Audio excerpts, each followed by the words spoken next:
Bonjour YouTube et bienvenue sur ma chaîne. Alors aujourd'hui je voudrais faire une petite vidéo pour répondre aux jeunes, parce que j'ai beaucoup d'ados qui viennent, qui me posent la question comment faire moi en tant qu'ado pour être survivaliste. Il faut bien avoir conscience, c'est que la jeunesse d'aujourd'hui est beaucoup plus consciente que la jeunesse de ma génération ou de la génération de mes parents, parce que la télé ils la regardent pas. Voilà. Les médias de désinformation, eux, ils regardent pas ça. Par contre, ils sont sur Internet. Et sur Internet, il y a les vraies infos. Il y a aussi beaucoup de conneries, hein, attention. Mais les vraies infos sont sur Internet. Et sont plus à la télé depuis longtemps. Hein, depuis très longtemps.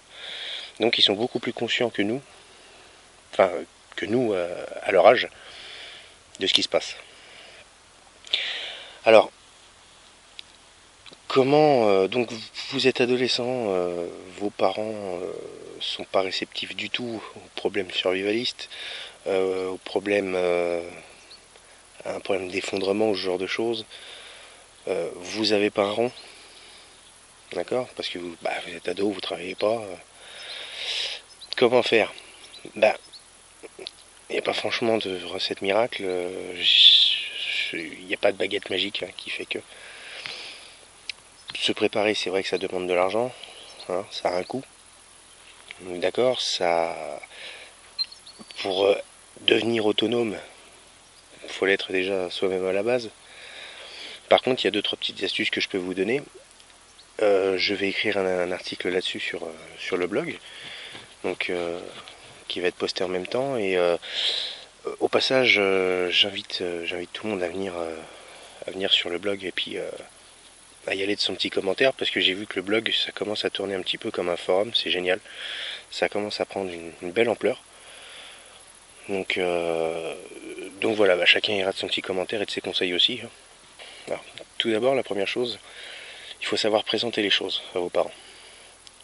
Si vous savez qu'ils ne sont pas réceptifs aux problèmes d'effondrement économique ou ce genre de choses, si vous savez que le survivalisme ça les fait rire, ne leur en parlez même pas.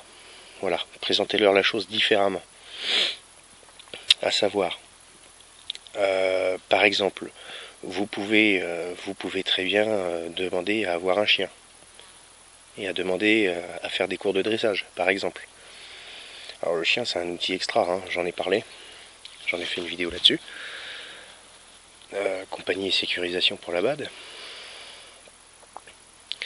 Donc, vous pouvez très bien demander, par exemple, voilà, d'avoir un chien, Noël, anniversaire, j'en sais rien, c'est à vous de voir. Et alors ce chien, le demander éventuellement à avoir des cours de dressage pour lui faire du mordant et pour vous-même apprendre à le prendre en main. Donc voilà. Tout simplement, ça c'est... vous pouvez demander ça sans qu'il y ait aucun rapport avec le survivalisme, déjà. Alors ça vous fait une arme de défense, hein, nickel. Et ça n'a aucun rapport avec le survivalisme, donc dans l'absolu, même s'ils sont réfractaires au survivalisme, ils n'ont pas de raison de vous le refuser par rapport à ça. Voilà.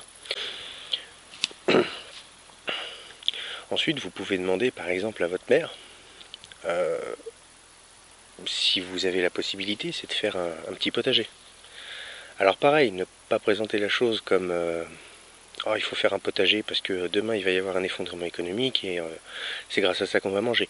Non, là c'est sûr qu'on va vous rire au nez. Vos parents vont être, déjà à la base, s'ils sont réfractaires à ça, ils vont vous dire non. Il faut savoir présenter la chose. Hein. Il va falloir glisser la quenelle dans le feutré. Donc, vous demandez à faire un potager, par exemple, ou avoir, je sais pas moi, quelques poules, quelques lapins.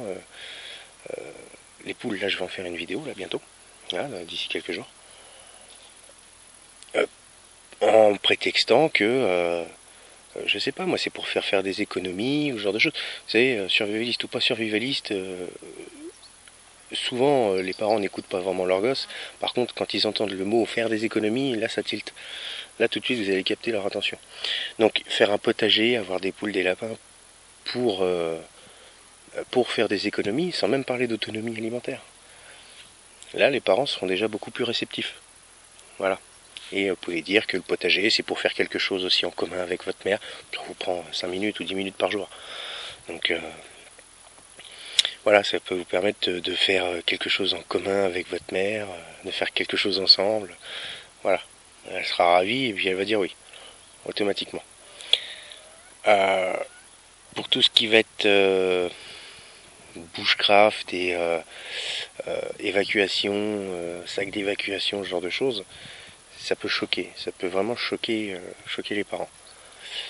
Donc à ce moment-là, ce que vous pouvez faire, par exemple, c'est demander, je sais pas, à faire soit du scoutisme. Par exemple, c'est tout bête. Ou alors sinon, vous intéressez de plus près au camping sauvage. Demandez par exemple à votre père de faire du camping avec vous.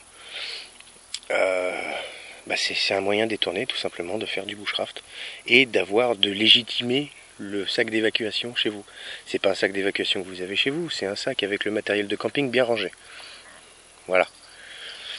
Donc toujours pareil, c'est présenter la chose différemment.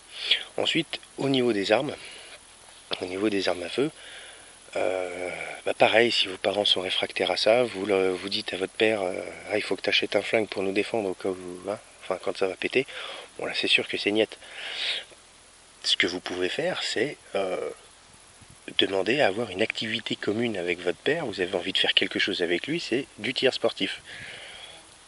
Alors ça peut passer, ça peut ne pas passer, mais c'est une manière différente de présenter la chose.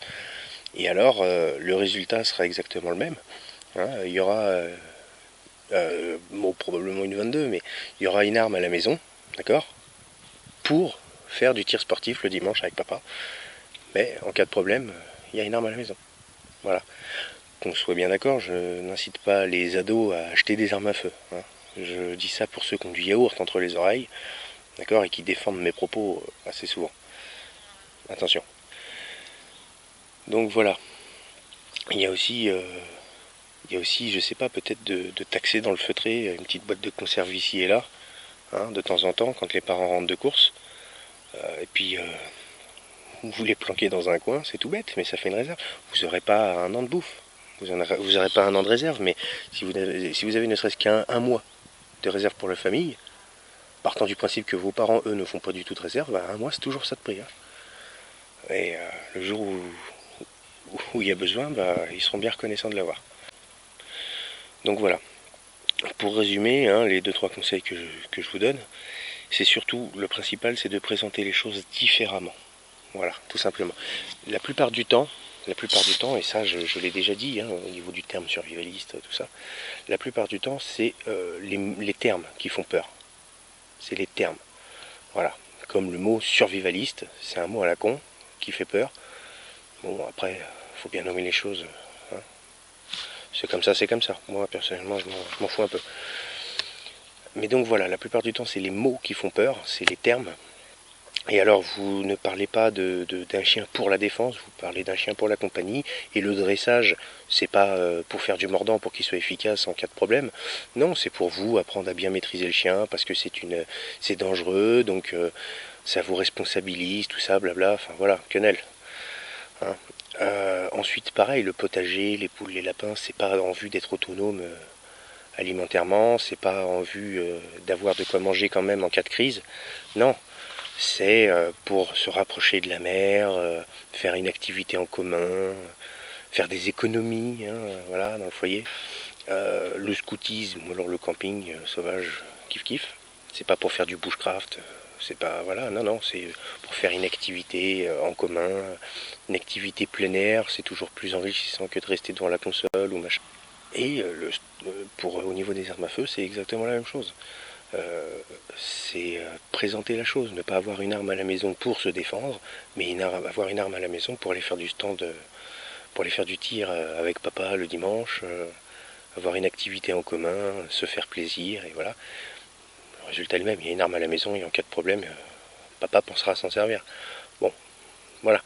Mais voilà, faut penser, c'est que c'est une façon hypocrite de voir les choses, mais de toute façon, il faut bien avoir conscience, c'est que les adultes sont hypocrites, deviennent hypocrites. Les ados, pas encore trop, mais malheureusement, vous n'avez pas le choix. Ça s'appelle du tact. Alors ça aussi, c'est hypocrite. Nous, les adultes, on ne dit pas qu'on fait preuve d'hypocrisie les uns envers les autres, mais on est hypocrite en disant que c'est pas de l'hypocrisie, c'est du tact. Ce qui revient à la même chose, ce qui revient au même. Et donc voilà, faites preuve de tact et donc présentez les choses différemment à vos parents. C'est le meilleur moyen que je peux vous donner. Si vous n'avez pas un rond, si vos parents sont réfractaires au survivalisme, voilà, tout simplement. Bon, bah, j'espère que cette vidéo aidera les ados qui cherchent à se préparer et qui n'ont pas forcément la possibilité. Hein. Et n'oubliez pas, hein, vous pouvez aller sur le blog, donner vos commentaires, il n'y a pas de souci, et puis donner vos idées. Hein. C'est toujours intéressant et le blog commence à fonctionner un petit peu comme un forum. Donc c'est inattendu, mais c'est vraiment une bonne chose. Donc voilà, allez, à de prochaine vidéo, ciao.